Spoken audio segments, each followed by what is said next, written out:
पुणे पोलिसांकडून मनोरमा खेडकरांच्या बंगल्याची पाहणी करण्यात आलेली आहे। घरी कोणी नसल्याने चौकशी न करताच पोलीस निघालेले आहेत। पुणे पोलिसांकडून मनोरमा खेडकरला आणखीन एक नोटीस आता जारी करण्यात आली आहे। धमकावण्यासाठी वापरलेलं पिस्तूल जप्त का करू नये असा सवाल पोलिसांनी या नोटिशीमधून केलेला आहे। प्रदीप कापसे आमचे प्रतिनिधी अधिक माहिती देतील। प्रदीप,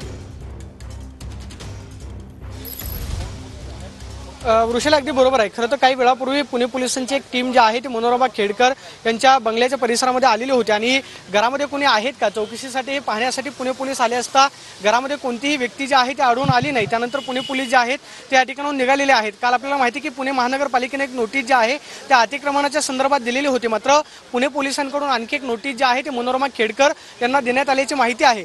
जो मनोरमा खेडकर यांचा व्हिडिओ व्हायरल झाला, शेतकऱ्यांना धमकावत असताना जी पिस्तूल त्यांच्याकडून वापरण्यात आलेली होती ती पिस्तल जी आहे ती जप्त का करण्यात येऊ नये अशा पद्धतीचा सवाल जो आहे तो पुणे पोलिसांनी नोटीसमध्ये विचारल्याची माहिती सध्या मिळते।